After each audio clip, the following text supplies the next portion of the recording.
All right, honey. Well, welcome Thanks. to the Tango Banter. Ooh. You've been behind the scenes for quite some time. How does it feel to be front and center? I guess pretty regular.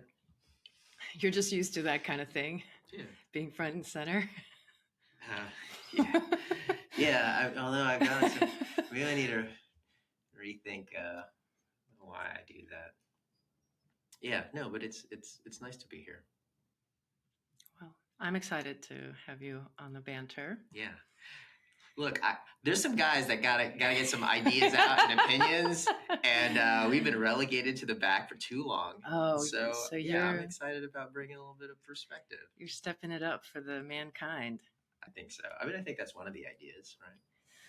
Yeah. So I thought we would start out by telling our listeners why we even decided to do this experimental joint banter.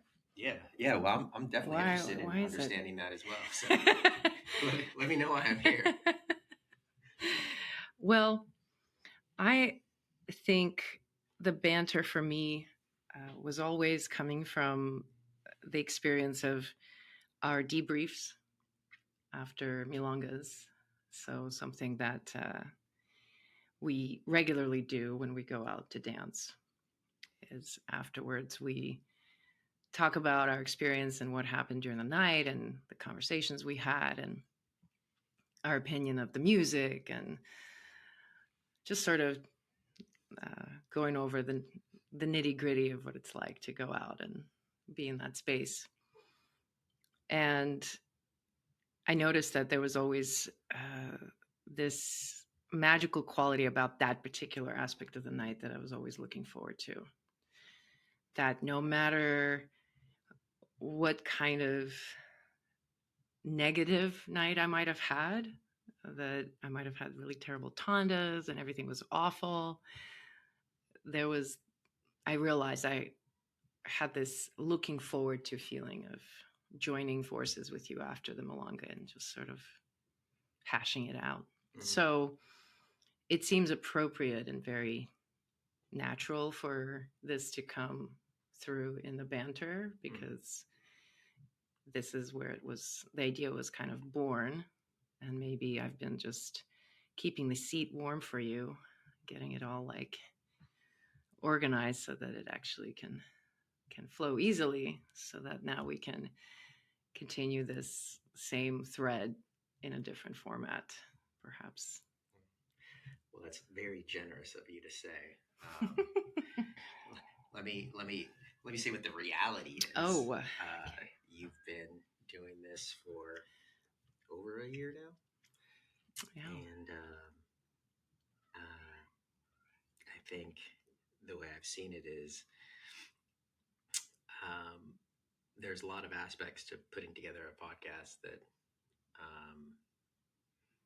just take up a ton of time. And so I think I've just seen myself as being a supporting player in that endeavor, to the extent that there might be some perspective that I can offer. I want to do that. I might have some opinions, but to your point, I think one of the most fun things I can remember Tango giving me is chatting with a couple of buddies after a sleepover after you were in another city, and we went out tango dancing and then talking about the milonga we went to the night before. So I think that the post milonga debrief is always a ton of fun, and if that's kind of what we're trying to bring, yeah, I think yeah. that's a fun thing for people to kind of participate in, just kind of be in that experience where we're just understanding what our trying to make sense of it relationship is to other people through the lens of a milonga, a tango, capasea, what have you. Yeah. Well, so we threw around some ideas of which topic to choose first, but I think the topic of this idea of the charity dance Mm. is a good one for us to start with. So why don't we dive into that idea and just see where it Mhm. takes us? So I think the thought was a couple friends have this phrase came up, this idea that um, doing community service. Right. And I was thinking about like what does that mean to do community service? And I think there's a little bit of a difference maybe with men versus women. Yeah, but let's first define before we go for our listeners what we're talking about here. And we're talking about this attitude that there are some tandas that we dance that we really want to dance with someone. Mm. And then other tandas we dance because we want to somehow help them or serve as some sort of like connection to tango beyond technique, because like we're not trying to get any sort of satisfaction from dancing um, with people for ourselves. We're trying to somehow give them an experience and putting their needs first. Perhaps that's kind of how I define community service or the idea of charity when it comes to Mhm. tango. Does that align with your definition, or do you want to add something to that? I mean, it aligns with how I think people may think about Right. Yeah, community like our service. starting point.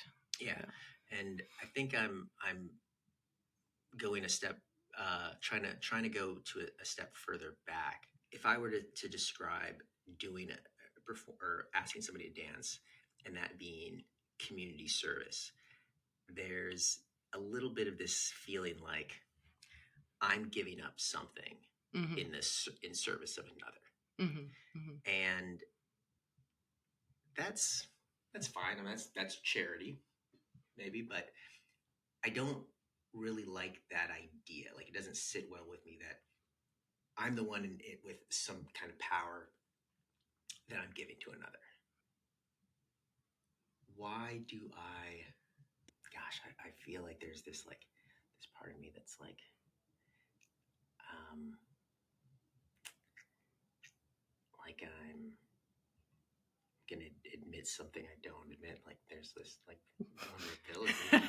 that's the that's the I that's the know. whole Oh setup. Yeah, gosh. exactly. It's Yeah. vulnerable. Yeah. Yeah, Like people about to judge what I'm saying. exactly. Uh, Yeah. I But just, that's I think you're struggling in the way that everybody struggles with this, yeah. because it is such a reality for us as tango dancers that the whole like 80-20 rule, Mm, like 80% of people in tango are not going to be like the most amazing yeah. dancers technically, that they're not going to make up these fabulous tandas when you go out. It's never going to be like you're going to go there and every dance is going to be this amazing experience. At some point there's going to be other reasons that you'll choose to dance, and a lot of it then comes into this like, I don't want to dance with this person. Like if I had my choice, I wouldn't dance with them, but I'm choosing to dance with them for X reason. And Yeah. I think for everybody, it's a really gray area and kind of like a slippery slope before it gets into this like, I don't know, uncomfortable zone of admitting to certain preferences that people don't feel comfortable admitting to, but we all have. Yeah. And that makes us feel a little bit uncomfortable. So it's, I think it's very poignant that you had such a hard time just voicing Yeah. it, because that's where it's at for everyone. Well, whenever I have a hard time articulating something, I just go back to a safe space for me, which is to define the objective function, honey. So Let's define the objective function. yes. Okay. So what am I trying to get out of a tanda? At any particular time, and I think that introduces the first point of possible contention, which is that can actually change Mm. from moment to moment, from night to night. Um, but generally, I'm seeking some kind of um, utility, some kind of enjoyment. Um, and so let's take two examples. Like let's say I have reasonable confidence that I can get a tanda with two people, A and B. Person A might be in her 60s, not too experienced a dancer, and person B might be the young hot ingenue. And how might I, what goes into my decision to do one versus the other? Now, I think the first part that's important is that I'm saying beforehand that I have reasonable confidence that like both people might dance with me. That's, I don't know if that's a fair assumption. There might be a little bit more risk. I think most women who are listening to this podcast might say that it is a reasonable assumption to have. So yeah. So we can move on from that. Honey. Yeah, but I think there's like plenty of guys that kind of like, you know, like these are guys as like, man, does she really not want to dance with me? Like, as I had a buddy put it, like, how much does she not want to dance with me? Which I think is a great topic for another banter. Just like how you decide whether somebody really doesn't want to dance with you or they just don't want to dance with you right now. Right. For like it's a good banter separately. Yeah. So I'm going to put that down. A default position, I think, for most non-psychopathic men to go, man, she doesn't want to dance with me right now. She must hate me. Like, you know, you get the rejection. It's just like, nope, I guess she doesn't want to dance with me. But the reality is, no. Sometimes it is just, I don't want to dance right now. You know. So let's go back to A and B. Yeah. They both want to dance with you. How do you make your choice? So I'm trying to get some kind of, you know, utility out of it. And sometimes I think, when you say utility, you mean like how do you use that? Because it's kind of interesting to hear that word used in this context. What do you mean by utility? Right. And it's purposely vague because utility is supposed to mean this sort of like self-interest. It's like, you know, there's even... You're just in it for yourself in some way. Right. Like you want to get something out of it. There's some benefit. Gotcha. Right? Gotcha. And, so oftentimes what might be the most satisfying is to create a moment that is a wonderful experience for someone else. And might be the case that young hot ingenue, you know, I'm just another in a long line of guys that are just piled up like that scene in Airplane when they've all got their weapons, their implements of torture, and they're ready to slap that lady. Note to self, leave movie references out. Do you know what I'm talking about, honey? Get a hold of yourself, woman. I can't say I do. I can't say I do. No. I know of the movie, but okay. It's pretty clear. That might not, you know, I might just be another Tonda to her, but for, you know, the person A, for the older lady in this particular case, you know, there's this feeling like, wow, what if we have like this amazing Tonda and she has the kind of Tonda where this has been something said, she leaves, she can leave now. She's had a great Tonda and she's done. She's one had of the best compliments you can receive. Well, gosh, I guess I just satisfied a lady. Like most guys would say, yeah, that's a pretty good feeling. So, you know, there can be, you know, that feeling. Now, to the outside person or observer, that might be, you know, like community service or charity, but ultimately I'm actually pretty fulfilled in that experience. And if I could satisfy many ladies in an evening, that's the definition of happiness for you. Oh boy. Again, 7 times? I'm sorry. I must be tired.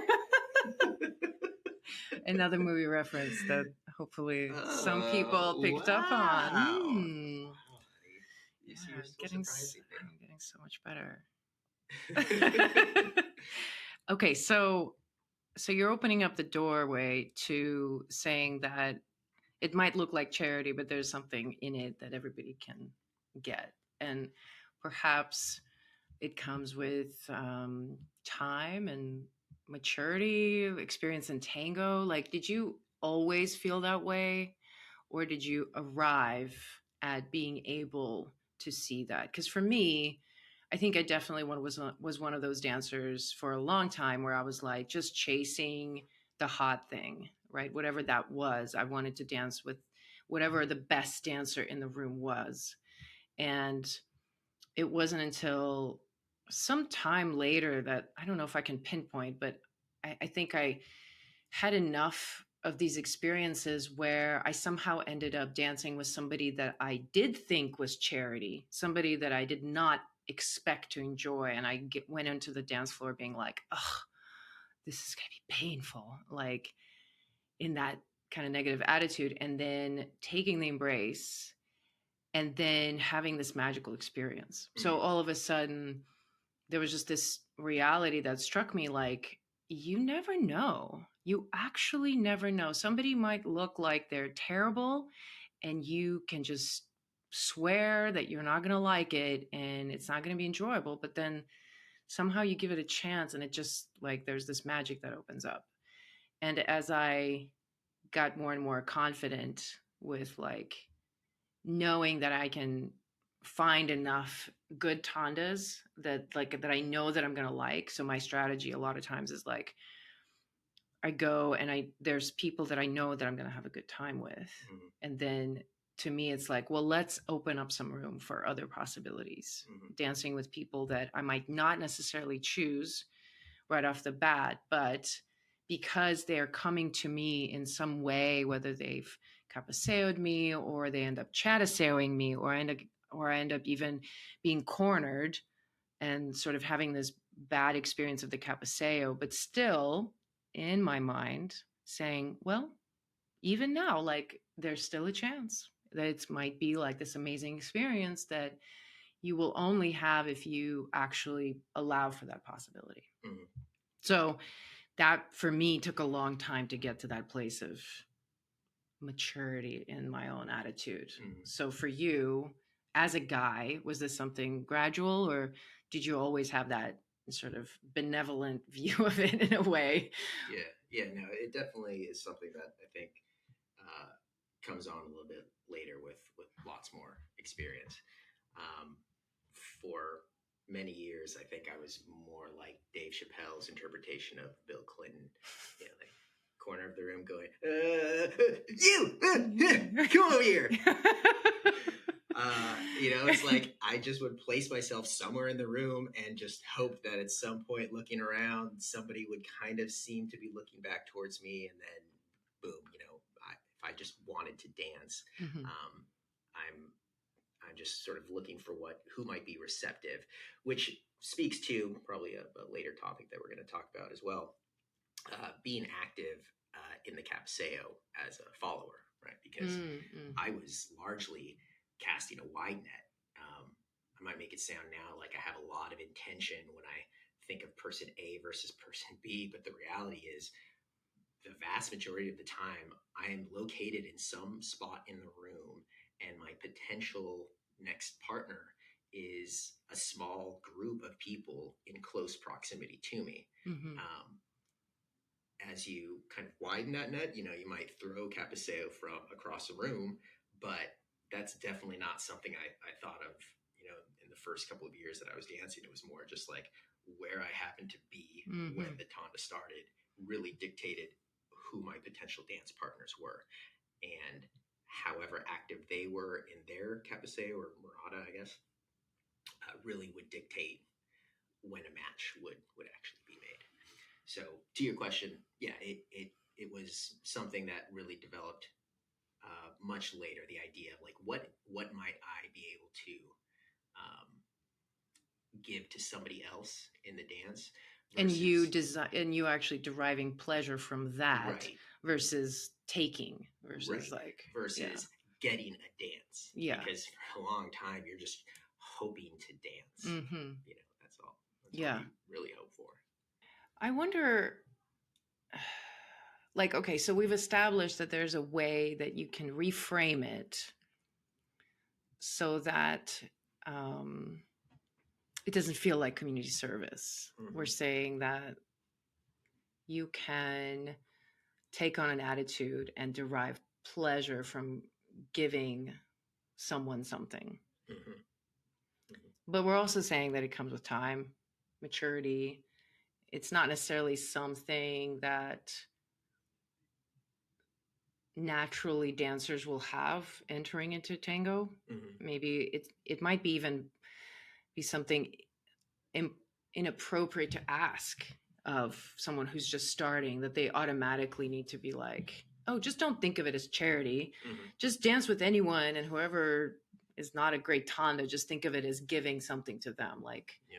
so I want to go back to this more readily available conception of charity, which comes out of more of like community functional space, where it's like people point out that in tango, it's important that everybody has a generous attitude towards beginner dancers. And we all need to sort of pitch in and take on the responsibility of sometimes dancing with people that we don't necessarily want to dance with Hmm. for the good of all, Hmm.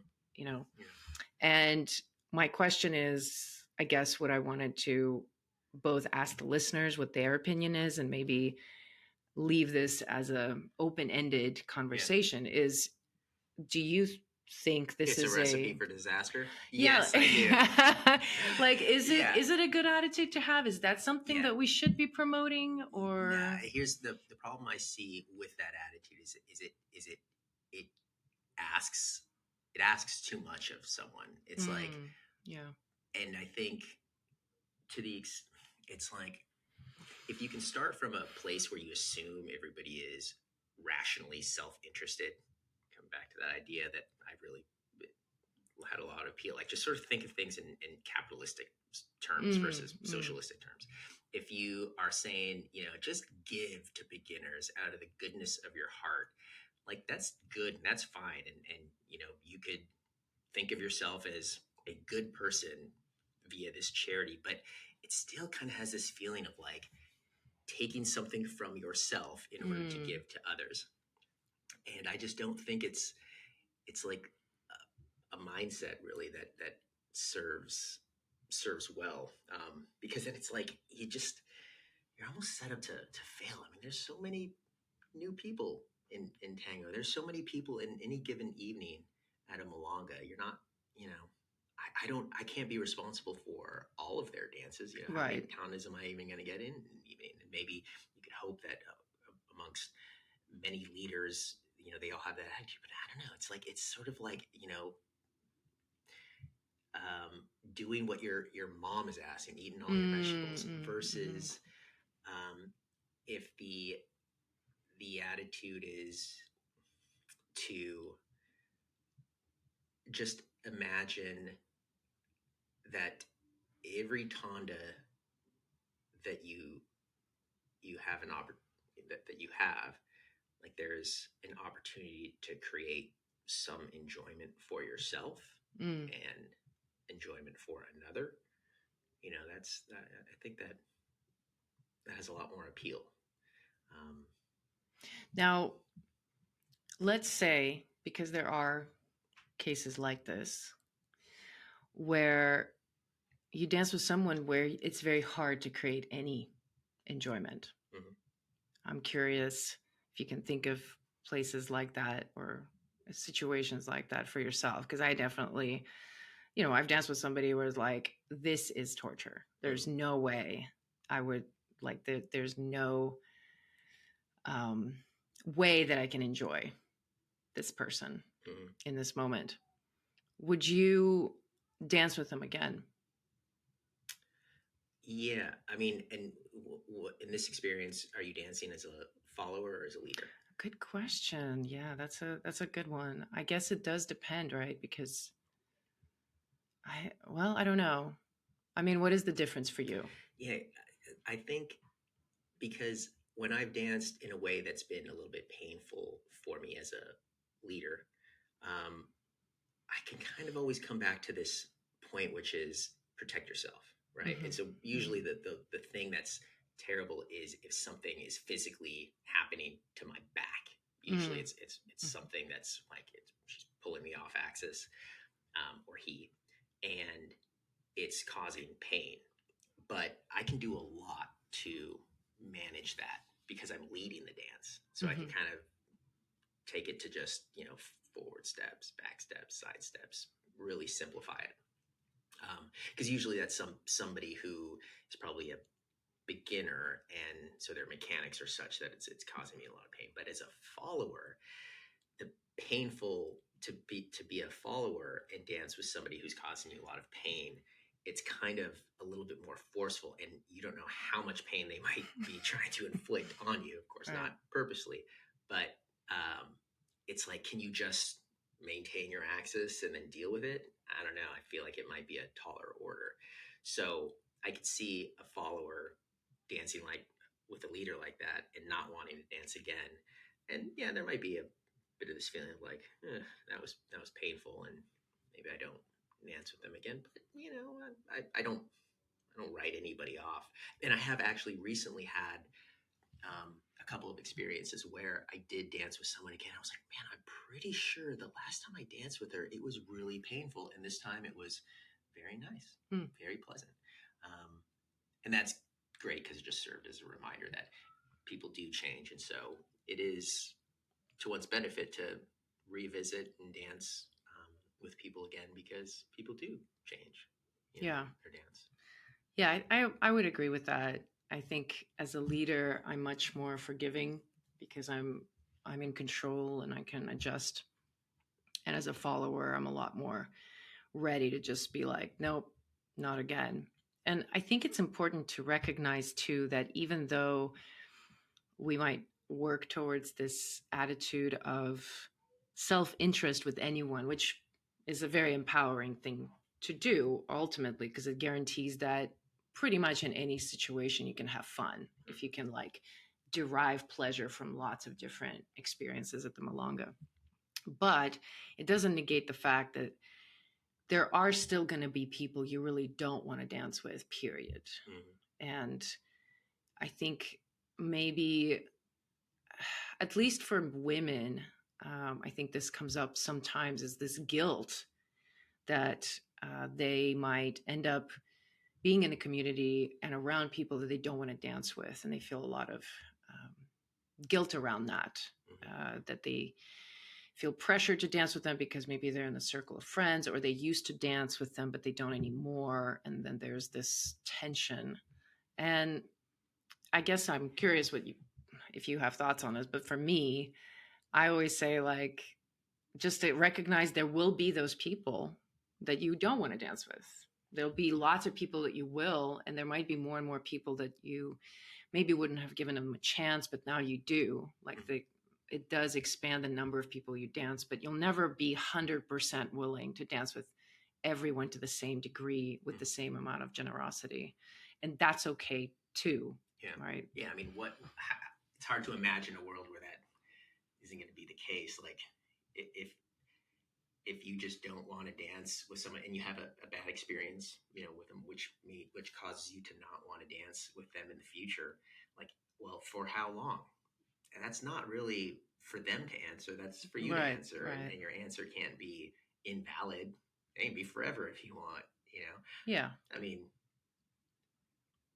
And it might not be technical. What comes to mind right recently was pondering this idea that there are people that I don't dance with because they're just um some like I just don't enjoy their dance. Like our dance doesn't match very well. So it's a very mechanical thing.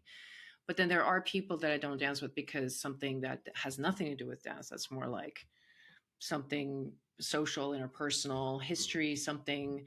And because we're in a community for years, there's going to be those turnovers where, uh, you know, there will be appropriate situations where you don't pursue a dance and you like try to get to this benevolent state. It's more appropriate to be like, no, I'm just not going to dance with that person, and I'm okay with that because I'm here for my enjoyment. And I think maybe this is the North Star is maybe from what you were saying to me stands out is this question of what is my enjoyment? And if you can't find that with a certain person, I would almost say that you would be doing them a service by not dancing with them, because otherwise on some energetic level I feel like they know, like they can feel it, maybe not consciously, but I get the sense like we're so intimate in that embrace. And if you think that you're going to go in and just perform this duty just because you feel you have to, that person is not going to feel it on some level, like that's going to be there in their experience. That's kind of how I navigate that for myself, that I don't want to, if I don't want to dance with someone, I just don't dance with them. Right. It would seem reasonable that your starting point of I don't want to dance with this person has to be valid. Like that is your desire. In what world that we want to live in would you have to dance with somebody that you didn't want to dance with? Right. I mean, that happens all the time with women. Among women, I mean, that's part of the conversation. And that's an interesting question I have. Like, maybe it's just not part of the conception for guys because of the way it's structured. Like, you are the initiators of Capaseo. You're the one sending out the signal. We're on the receiving end. Yeah. So there are cases, many cases, where women end up having to dance with someone because of not being able to say no. Right. And part of my head's kind of like exploding, like, wait, what? But I see how, all right, now I come up and I ask you to dance and you say no. And I go back and I go, bitch. Like that's what you're, maybe implicitly that's the fear. Saying. That's the fear, which again is a little bit like, okay, but that's your self-imposed need to not be viewed as bitch. Yeah, but you can't say that it's self-imposed because these are fairly socially ingrained patterns of thinking that women have inherited by history, culture, our current attitudes. Like, I mean, that's changing, but when a woman feels that she has to dance with someone because she doesn't want to offend them, that's an attitude that's been drilled into us. I understand. You know? I understand that is real force to be reckoned with. But ultimately, the decision, like nobody has. Oh my gosh! I understand. That's why Tango has like this. Nobody's forcing you. I get it. Approaching like a very sensitive topic within the zeitgeist on like what is consent, even, right? And so this like if nobody's forcing you out on the dance floor, it's still totally valid for you to say like, gosh, I don't want to be seen as uptight or a bitch. Are we just gonna beep each time I say that word? It's up to you, honey. You're the sound producer. Is this show appropriate for children? Yeah, I don't know how to put the parents warning on the podcast, so maybe I'll just beep it out. Easier. So if nobody's forcing you, I still understand that there is this cultural norm where you don't want to be seen as, because your original statement was like living in a world where this happens, and I'm telling you, like, we do live in a world where this happens.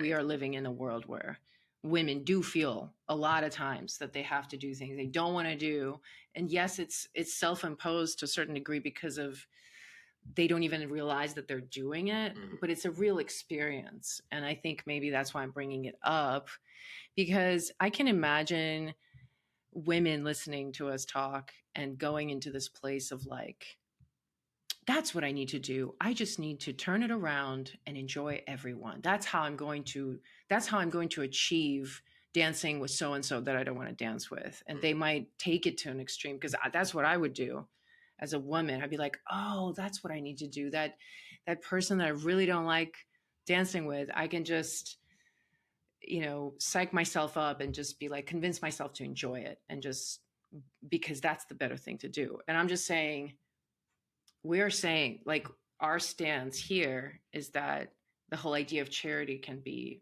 reconfigured or redefined, that there's no charity there, that it's very much we're serving our interests. We're interested in getting what we want out of the experience, that we're putting that first. And that for some people and for a lot of women, if they cannot derive an enjoyment from someone dancing, and they maybe they even realize that it's their own shortcoming. They're like, because sometimes I'm like, I'm just such an impatient person tonight, I really don't want to dance with this person. Mm. That's okay to in that moment be like, you know what, not tonight. I'm like, typically I'm capable of deriving pleasure with dancing with someone like this, but tonight, not, no. And that's an okay place to be. Like, that's a very much on limit. So that's all I was Yeah. kind of If pointing to. season 2 of the Tango Banter is going to have its own kind of subtitle, maybe it's Hell is Other People. Because coming back to this idea of like, all right, if you say no to somebody because you absolutely don't want to dance with them, and nobody can really force you to dance with them, though you might feel pressure to dance with them, then it's totally reasonable for you to just say no to anybody that you don't want to dance to for whatever reason. Right. And it is perfectly reasonable in my mind to imagine that that person you say no to will cycle through all options, which might be, does she not want to dance with me because she thinks I'm socially grotesque, because I'm not a good dancer, right? Or is it just not the time that she wants to dance with me? And to each individual, like, right, however that exists in their mind, that's for them to kind of work through. But it's pretty infinite how somebody might view the no, and that is the terror that is living in a world with other people. Well, yes, and again, not to like beat it to death, but this again, this idea that for women, that they will want to take care of the other person, because what you just said is like, we know that men have, I'm sorry to say this, I don't know if you know.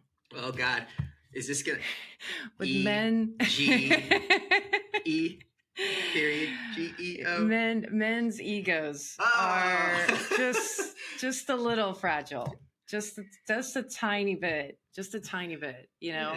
And I know a lot of women, this is their the complaint or the struggle that they have is like, I want to say no, but then this person, the danger is that they're never going to speak to me again, they're not going to dance with me, they're never going to look at me. And I've had that situation. Every single woman that I've talked to that's been long enough in tango has a situation like that, where it did come true that somebody never talks to them again or never dances with them, and then they're like, what did I do? So I think the lesson here is I guess for me as a woman, when I connect with that struggle for myself and what I had to accept, was that tension that like, it is totally okay for me to assert what I want and for the other person to have their own experience, and for us to have our own separate experiences about this. And I don't have to take care of that person's needs, and this whole idea of like the caretaking of the emotions of the other person. I think most women are on autopilot with that, constantly thinking about what the other person needs and what they're going to think ahead of time, which is the trap. Yeah. So I wanted to wrap up our banter, which has been going really well, I have to say. I passed. And I imagine a whole bunch of dudes out there cheering right now. Yes. Next episode, let's pick up from that idea of a tango banter. A tango banter about reality. On how do you actually tell if it's a no now or if it's a no forever. Yeah, well, thanks for being here.